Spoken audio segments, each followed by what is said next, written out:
Think of a time when you experienced a conversation that left you with a new perspective, or perhaps an inquiry, or you might have felt that something has shifted in you after that conversation. Maybe it helped you gain a new level of clarity, or moved you to take action. That was a coaching conversation.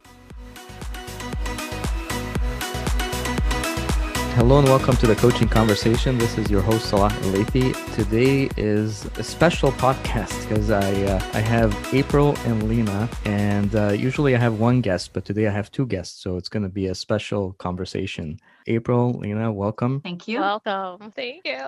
It's been quite a year, and I was thinking we could do some sort of learning reflections on what we learned and how we grew this year and what we're taking next. But before we do that, I want to just step back and let you introduce yourselves. April and I had a podcast recorded a few months back.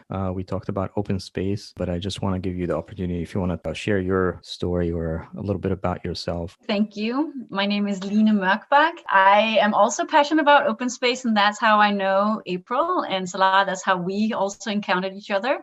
So I'm passionate about co-creating, shaping things together when we come together as a team, if we come together as a community. I've been working online for the last 10 plus years. So often when I do anything in a global setting, it is in an online space. And of course, after the pandemic, it's all been online. But I typically talk and define what I do as supporting collaboration, facilitating collaboration moments with teams and groups. Facilitative collaboration, that's me, typically in a global setting in one way or another. I am European, but based in the Northwest of the US. Welcome. Thank you. And April. I'm a polyglot of sorts. Like Lena, dabbling in multiple communities, the agile community, the open space community, doing things in the future of work, teal, liberating structures, now dabbling more in clean. Basically, if it piques my interest, I'm going to play with it and figure out how I can merge those things together. In the effort to do so, support people and teams and organizations in that journey for moving towards positive outcomes. I love curating spaces and helping people by nurturing the conditions for them to nourish themselves. Welcome, April. So just to give a little bit of background, I met April and Lena in the event that they designed together. It was a 24-hour global open space, which was amazing. People from all over the world participating in this open space for 24 hours. So there's a theme with all the things that you're doing, the idea of curating spaces and helping people collaborate, self-organization, and bringing people together to connect. What inspired you to host that event, to put on that 24-hour global event? Wow. So I'll take part and I'll let Lena fill in. Is that as a creative ideator and a lover of open space, this idea forged at open space. And we were actually at a future of work open space. And I said, wow, what if we got multiple thought communities together and did it for 24 hours? I haven't seen it done before. Why not do it? When that came out, it's like, what is the wild, you take that wild, crazy idea. And our conversation together, Lena and I, it was short. I don't even know if we had 5 minutes together. And we made it was an instant spark. And she said yes. And then we had a meeting the same week. And then we began. And we came up with a theme. And that was really in tune to say, like, hey, what can we align around with who we saw there? Initially our thought was with the future of work, how do we make it actionable, moving beyond theory? And then also getting in the agile community, kind of looking at having them come together, that it would be quite powerful and they'll be able to do some of the things that was missing to create true business agility. And then we realized that let's not end it there. And I'll let Lena share more. It was just a very quick conversation and a spark. And I think the passion for the topic and the potential was just very clear to us, both of us. And it actually started a friendship, very sweet connection. And what was just to kind of link it to to kind of the things you're saying, Solange, is what have we learned this year? And I think I've been this interaction with April, but others interactions in the pandemic has really been, there's been a heightening of, in my experience, there's been a heightening of, if when there's true passion, intent, curiosity, then that spark has just been there. Has been involved in some really cool projects that I don't think would have had the same momentum and the same passion around it if we hadn't been in the pandemic, or if we hadn't been in such a strange year that a lot of us had to throw the original plan and the original things that was on our calendar that was blocking up months ahead of. I mean, I know my travel schedule was within 3 days. 6 months of work was just not there. So there was a different kind of openness, a freshness for ideas. And I would say I'd done online open space before, and so at April, but a lot of people hadn't. So there was also curiosity of like, oh, can this be done online? So the pandemic just made us look at everything in a fresh way, and that also made that event kind of happen in that way. I would also say that we were just kind of riffing off each other in the whole planning process. So it was like, oh, if it's 24 hours, well, then suddenly it's global. Oh, what does a global community look like? How do we make sure that invitation is truly global to many different parts of the world? How do we need to connect with people? Are we just hosting it? No, we should have several facilitators, pairs, be part of it in different regions. Oh, let's make sure that there's a visual representation. Let's have visual graphic recorders capture some of this conversation. So it really was just kind of a ping pong in that phase as it's got designed. Very co-creative in that way. This is something that's coming up a lot this year, is the curiosity, creativity, how to adjust or adapt to the virtual environment, connection. And I think open space, even though it's been there for a while and we've attended a lot of the in-person open spaces in the past, virtual open space has also been something that can provide a way to connect people and start to experiment with how working virtually or working together as a group might look like in the future. And I like the theme, like you mentioned, like future of work. How might this look like and what can we take going forward? It was very future perspective. The theme was explore our potential for disruption, considering like, hey, how can we take these communities who have never spoken to each other or maybe had a little dabble. It was a lot of different thought communities represented there. And what sparked was, the best way to describe it was beautiful, as they started seeing connections with one another and possibilities and new ways to maybe approach things. And I think that is another theme of what I've seen for this year is that, and it's linked to the virtual, because things are virtual. I mean, many people have been like, oh, we're having these meetups once a month. We're in XYZ location and we're discussing, new ways of working or teal or reinventing work. Then all those meetups went online, and suddenly other people from outside of their immediate physical community were joining these conversations, right? So a theme for 2020, I think, is also that there's been links have been made. And that was one intention with our event, was to like, well, these thought communities are all happening in different locations. But if the event is 24 hours and is remote, then suddenly these people who would not necessarily meet would have this opportunity to actually share thoughts, and also after the event be building community and network. And we've gotten a lot stronger connection with the Teal network in Europe, for example, and the Reinventing Work also on the East Coast. I'm involved in the West Coast in the Reinventing Work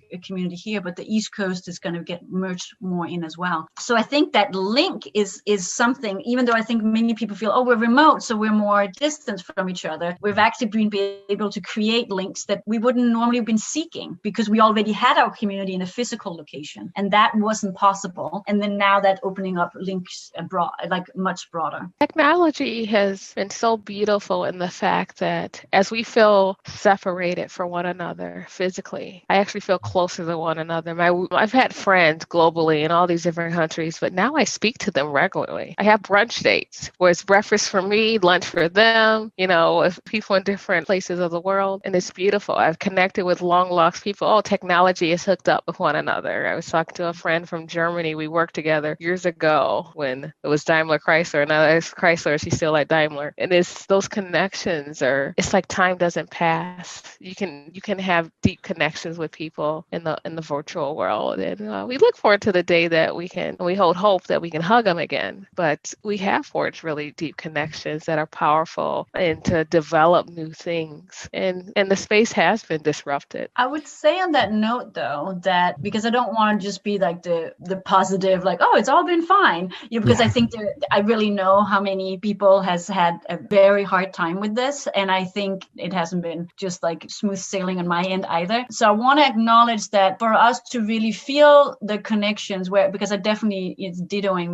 what April is saying here, but it also matter of how we are conscious of how we're spending that time online. How are we meeting? And I think that's part of the, if you're having an event or a workshop or even just a short session, how are you curating that space? It's not just about turning on your audio and your video and then, oh, I'm feeling this great connection with this other person. Like, it takes more. And I think that's some of the hidden glue that is important to acknowledge, that there's a skill there and an awareness that we need to be tuned into in terms of how we're navigating, how we are operating and connecting in the remote space, and that it doesn't come natural, and we need to be very intentional about how we are stepping into that and how we're inviting other people to be present in that space as well. Connection has been really big, Salah, where Lena and I can even attest to that, investing in taking a couple minutes to connect with one another. And sometimes it's a little longer, that we can still get to what we were aiming to do in the same amount of time, as long as we invested in that connection. Yeah, be intentional about connection, because in the past, I think that's what's missing for me the most, is that impromptu conversation. It's accidental, and now it's missing because you have to design it, like you said. You have to put it on the calendar, reach out to someone, and have that as part of your routine. Otherwise, it feels lonely very quickly. You got to connect with the team on a regular basis, check in, discuss that. And it's something that I see in many different spaces, or if you talk about meetings, people don't take the time to connect or check in. That's part of designing the virtual experience, is to have some time to, like you said, a couple minutes to check in. How's everyone doing? Maybe there's some sort of activity or exercise to get them started. So what are some ways that you found to be intentional about designing connection? One thing is to be aware of what happens when we are online, is that we get very task oriented. There's a stress factor, right? Like, it's like, oh, we're supposed to start at the top of the hour, and then we go straight into the agenda, or we go straight into the, like, welcome to this event, and here's a keynote. Like, there's something that kind of stresses us, because it's like 1, 2, 3, we're on, and we're not there in our physical body. So we need to be aware that natural way of interacting, having the small talk, arriving into a space is not there, because we're not there with physical bodies. So we need to cultivate that. We need to be intentional in terms of how we're guiding that feel. It can be, if it's an event, it can be with music, it can be with ice-breaking activities, it can be with prompts, it can be little, now pair up and talk to this person. Like, but you need to make it happen in an elegant, charming way, so people as adults don't feel that we're like deciding what they should do. But we kind of need to acknowledge that chit chat that happens normal, of like, oh, could you find parking this morning? Or where did you find the coffee? And all that, it doesn't happen. So we need to create space for it. And also in our teams, like that flow of like bouncing off idea, that creative space is like, oh, I'm having an issue with that. Can I stop by your office or by your desk later today? Like, those kind of moment, we need to have designed for that. And that's not in our meetings. It's not on the dot, right? Like, it's meeting in other spaces, or having a space that's open certain times a week where you can just bump into each other. We're having virtual coffees, or our manager or team lead has 2 hours where her door is open and we just know we can step in. And it's a virtual door, but it's there. Like, there's these opportunities where we can step in and out without an agenda, and without it has to be the top of the hour. For me, is that I'm holding space for that moment in time before I get there. I'm thinking of those people and what they need to be able to be fully present in the space for why we're there. So each space is different on how I'm going to lead that. There's not a checkbox formula, because conditions aren't the same on why we gather. So why you gather is important, no matter what you're doing. If it's an event, if it is a strategy session, whatever it is, the why you gather is important in looking at how do you hold that container to build the right amount of connection, and understanding that what they're walking on in their shoulders to be present in the space. So that's a big part of what I'm doing, is I'm thinking about that, and I design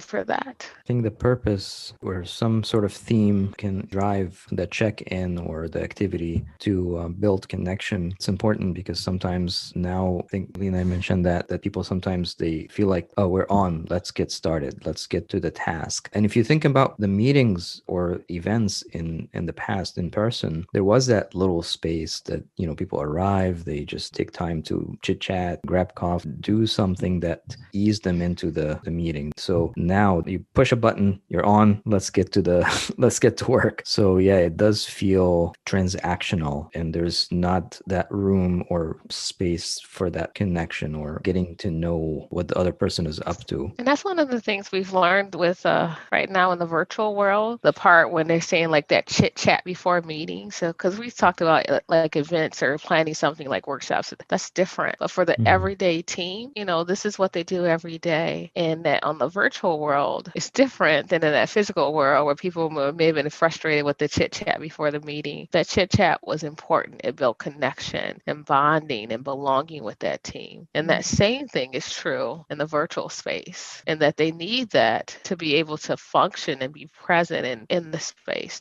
That's giving them breath. And another thing I will add in terms of, I think that cultivating the connections is central. And then I would also say that, and it's kind of, again, pulling the opposite direction of kind of what the virtual medium is kind of pulling us into, which is more structure and it being in that task orientation and that sense of rush, and like we have to be so productive. The other is to really design in the virtual space for choice. And of course, that's where open space comes in, but also in our engagement in our teams. I think a lot of people are getting too Zoom fatigued, right? They're in all these meetings, and because we're all alone, you're like, oh, we need to be in these meetings. So we really need to be still skeptical. It's like, is this relevant for me to be in this meeting? Does it have to be an hour long? What are we discussing? But go in and start using more techniques like lean coffee formats or breaking things up in discussions. Now the Zoom features are that you can just go to whatever room you want, like instead of being designed to a breakout room from who's facilitating the meeting. So to design more for choice, what is relevant for us to discuss, and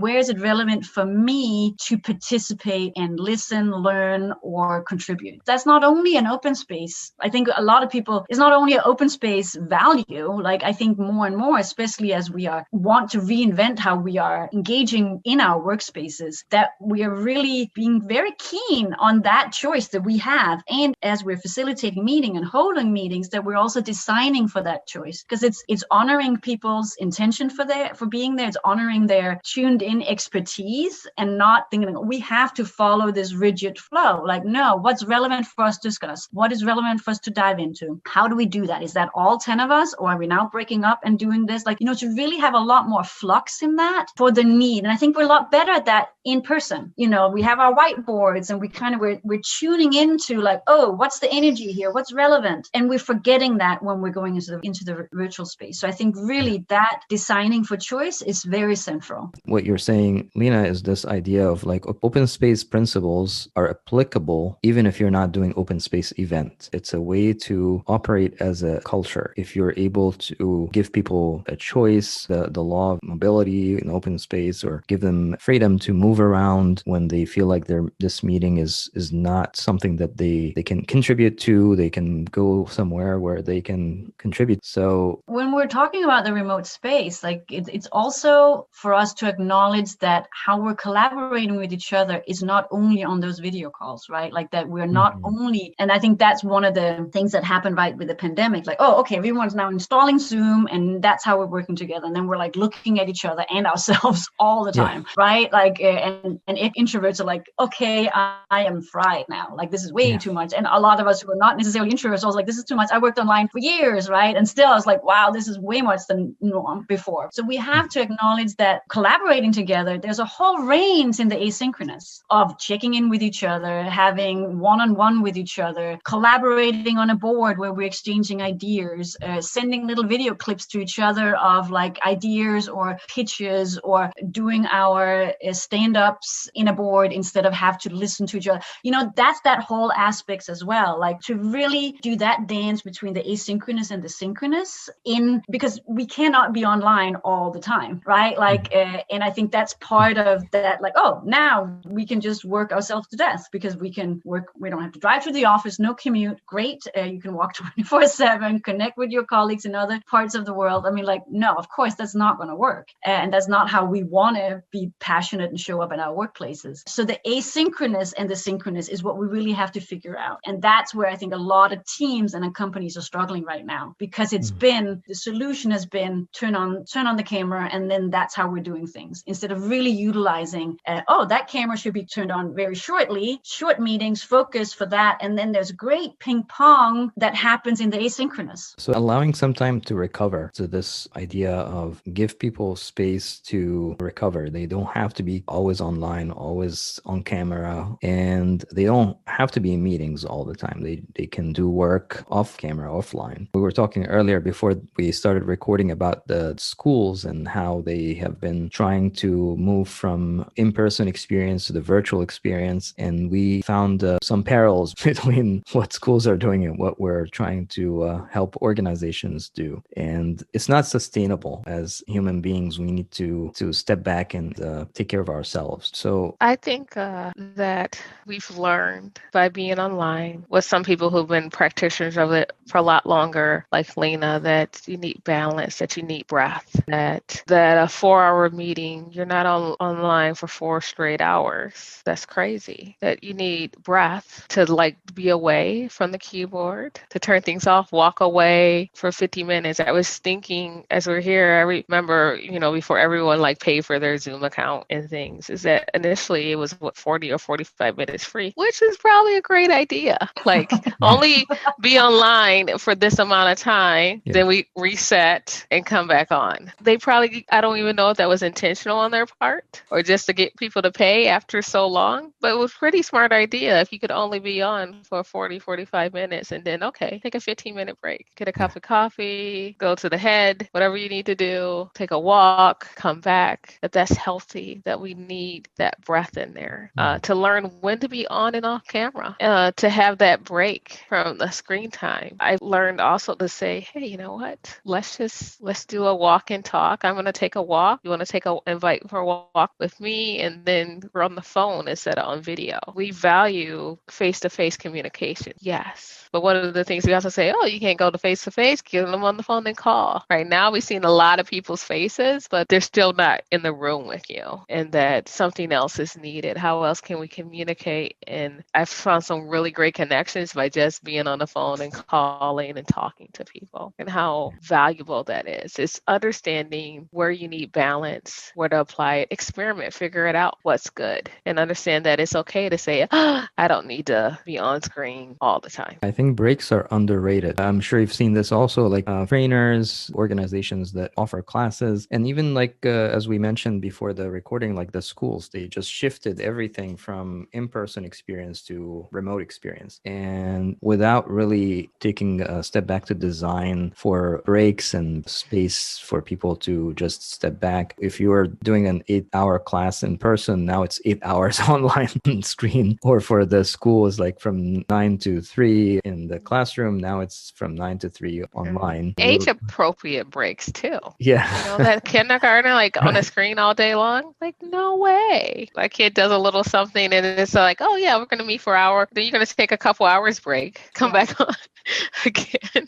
It's like you have to design for who's there, and they don't need as much time on, it's 30 minutes here, there. You can try to do something on your own and figure out how to balance it and not use it as babysitters. And that's the same thing in the corporate environment. The video is not a babysitter. And I would say, like with any crisis, right? Because we were hit by a pandemic and a crisis, and our teachers didn't have time to do any planning. They were just thrown in, and they thought it's for a short time, and then it turns out it's for a long time, and all these things. And we're learning, what is this pandemic? How do we get sick? How are we protecting? So it's a tricky area, and we're all learning as we're going. So I want to make sure that we're not sounding like, why on earth didn't you all do this? Like we're all, we didn't know in the beginning. We're all scrambling, right? Like, and I also say any crisis hits, and you're going to try and adjust, but whatever was wrong in the system is going to go with you, right? It's kind of like, we're this couple, and now we're going to move to another country. Like, whatever issues you had as a couple, like that's going to bubble up again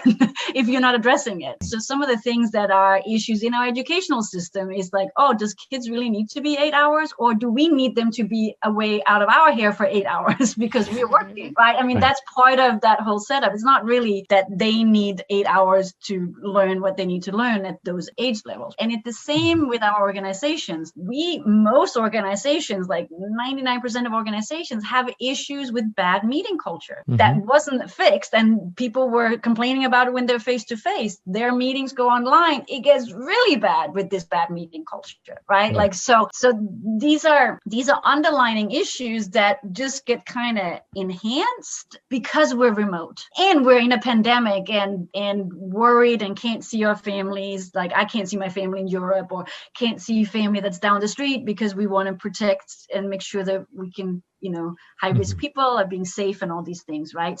So when some people are quick at saying, what did we learn from the pandemic in terms of, working remotely? We want to be really aware that the conditions that we've been working remotely has been during a pandemic, right? It hasn't been like, let's plan this out. Let's make a company-wide decision around tools and prep this well. Like, I mean, that's not been the case. So we are learning on that, based on that. I will say also what I'm seeing from a lot of organizations as they're trying now now there is a vaccine, we're starting to be thinking of a future that we can control, and how is it going to be. More and more I'm seeing the tendency that there's going to be continued choice for employees who want to work at home again, or some days at home, and that the office building, instead of having a designated desk for everybody, is going to transform more into a co-working space that we can choose to step into when that's a smart way to collaborate. Oh, let's meet twice a week as a team, but the rest of the time you can be in or you can not, and we'll do everything remotely together, right? Like, so that's going to be an interesting trend to watch, of seeing like, what is our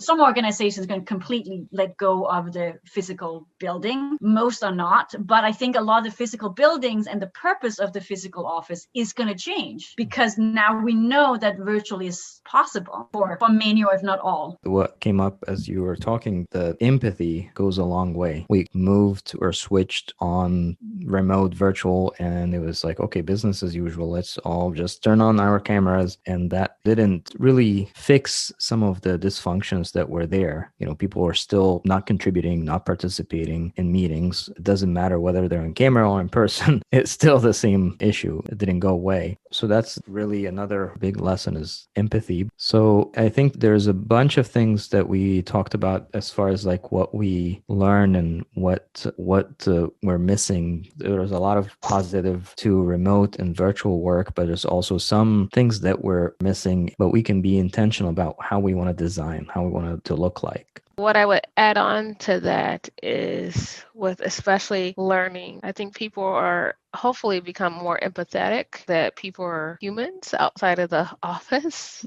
There's a lot of different things going on as they've been invited into people's homes virtually.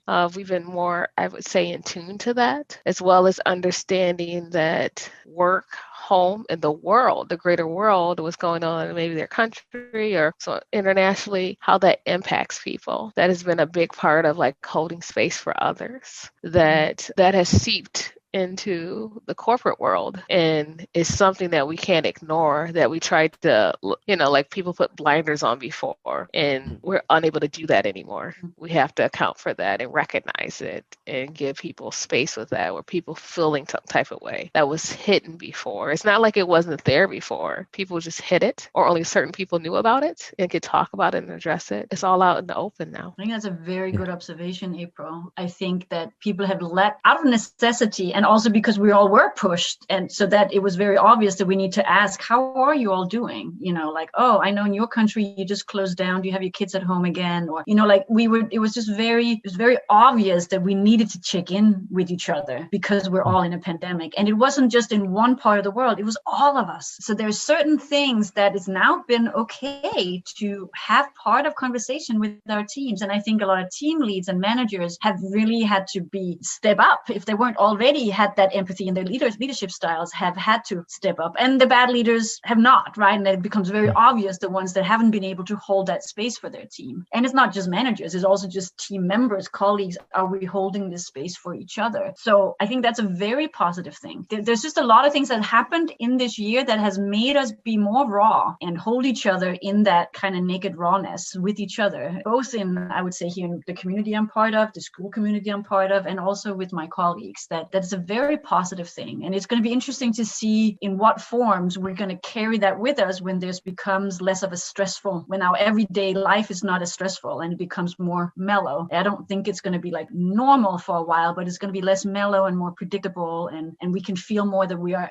ourselves in charge instead of being kind of bounced back and forth depending on certain numbers in our areas of COVID numbers. It's a lot. It's a lot to deal with, and it's been difficult to adjust. Some of us have been remote. Some people have worked remote for a long time. This is not, even though it's more difficult because of the pandemic, but they have designed their space to accommodate for that remote work because they've been doing it for a while. Others, they don't have that space. That space used to be the office to go into and do the work. They don't have that space, and it's harder to be able to accommodate multiple things going on. So that's really where empathy comes in. That's where leadership matters more than before. Setting the space, checking in on people, how they're doing, finding ways to help and clear some of the impediments, or even just having that conversation to connect with their team can go a long way. So what is something that you learned this year that you weren't thinking about learning, but you just learned by necessity, found yourself learning because you had to learn it? For me, I feel that I've learned even more about myself and my own talents that maybe I was dismissive of. And that came with breath and just what I put into different things. And I've noticed other people too. It's like, oh, like how do I bring my whole self? They have these other gifts that they may not have tapped into like during this time because we didn't have space to be our creative selves. And so I learned more about self and my gifts and how I can leverage those gifts for others. And that has been a great joy. And before it would make me so uncomfortable to talk about this, and then getting more comfortable to articulate it like, oh, this is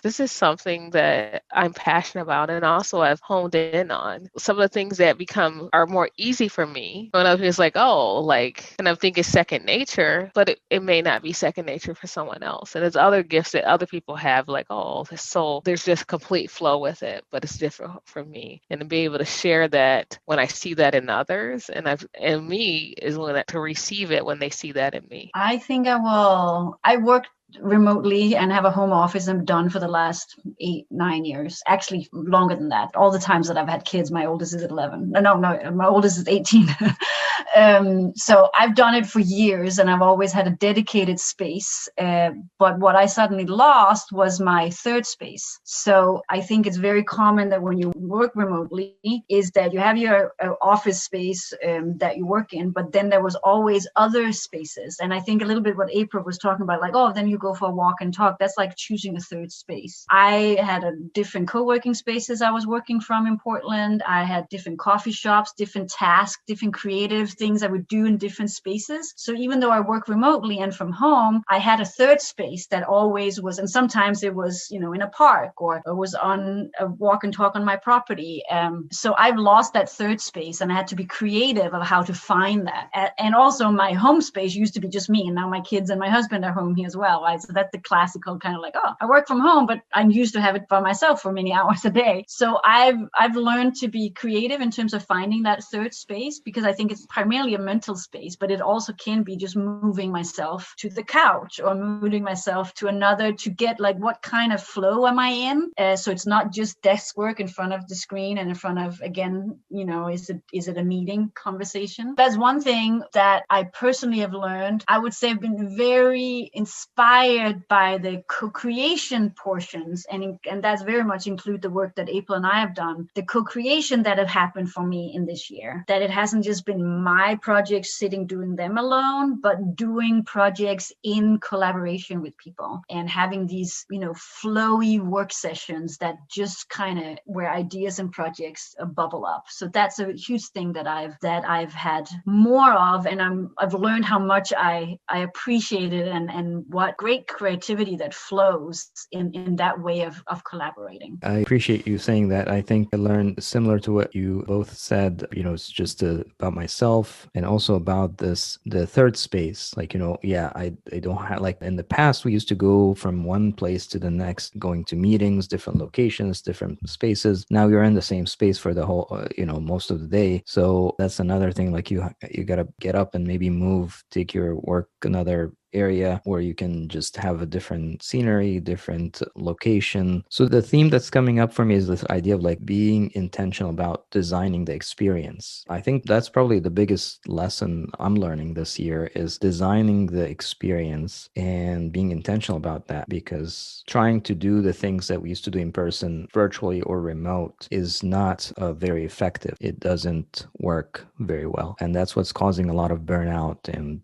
Zoom fatigue comes down to just people feeling like they're constantly doing something, constantly online, constantly on camera. They don't have any space, which we're back to where we started. That space that we're trying to create has to be designed. So is there any other takeaways that you want to share or reflections from this year that you want to leave us with? Yeah, if I would sum it up, it would be looking at our humanity. As we look at humanity, we talked about empathy, is that this year, even though we've seen different things and expressions of like hate, dysfunction, what I've seen a lot as well is love and people hearts that were compelled to positively change. And that's hope that we can all rest in. 2020 was not the amazing year that everyone thought it was going to be, but I would say that as a world, we took a hard look at things and that we grew from it. So that's actually a better question that I should have asked. Like, what are you taking away? And you already answered. Like, we're taking away or forward is hope. There is hope, based on what, even though this year has not been as we expected, or it still, there is hope that we're taking forward. Well, I think I'll ditto what April just said, that I am very optimistic going into, I'm not like Lala Lula, like, oh, it's all going to be fine, but I'm very optimistic. I think it's powerful when the whole world have been in a place where we have to have taken a very deep look at how we show up for our kids. We talked about kids and their learning, how we are as a family, how we are in our workplaces. I also want to acknowledge that both April and I are definitely in places where we have had the privilege to be able to navigate this because of the kind of jobs and the knowledge that we have and the expertise we have. We're not frontline workers who have to have been out and been exposed. There's a lot of societies where, and also in our US society, where the way you were hit by the pandemic does not at all look this rosy, right? So I just want to acknowledge that this is the platform where we are talking from our experience, but I don't want to, it looks very different from other parts of our society and from other parts of the world. But from where I am thinking that there's a lot of things we're going to take away as what we've learned, because it's been a big, deep look at a hard look at ourselves. And I think also many people's like, okay, we had to pivot and we did it, so there's also, you can talk from here to wherever about wanting to change and wanting to experiment, wanting to do something different. A lot of people were just thrown into something that they had to navigate really quickly, right? And there's some good experience in terms of knowing how to do that. Like if you look at the generations who came out of the Second World War, people who came out of areas where there was big earthquakes and things that they did not want to ask for, and they would have wished it hadn't come upon them. But we learned something as we're navigating that, and humanity and empathy is some of those things that come out of that, but also resiliency and trust that, oh wow, we could figure this out, like, which means that we can figure a lot of things out, because the next thing that's in front of us is like, we have a climate crisis we're going to have to deal with. So we do need the skill set that we've learned from this. I think that's really important and applicable, whether it's a society or an organization, to acknowledge that it's hard, it's difficult, and allow the space to grieve, to understand, empathize, and then to find what's possible, what is next, and how to create that hope and choice and possibility moving into the future. Any last words before we close? It's been a pleasure. It's really been a pleasure. Thank you for holding the space for this conversation, Salah. I really appreciate you inviting us back. And what I would leave to your audience is that oftentimes with the new year, which we had a rude awakening with 2020, you have put things on a pedestal, is look at each day as moment to moment. You have a year, that's a milestone that we put there, but we have tomorrow. Appreciate the moment. And when you focus on that, especially right now, is when you live in the moment, I think you'll find more hope and richness from it over setting expectations on that are so far out. Focus on like what you can control right now in this moment. When you see things get hazy, and as we talked about, give yourself a break, seek breath, pause. I'm grateful to both of you for sharing your insights and time, and it's been a pleasure having both of you. It's a great way to end the year, and I'm hoping we meet again next year and explore what's possible. Yes. All right. Thank you. Thank you. Thank you. Hey, thank you for listening. I hope this conversation gave you something to think about or take action on. Remember, take action and get clarity, then repeat.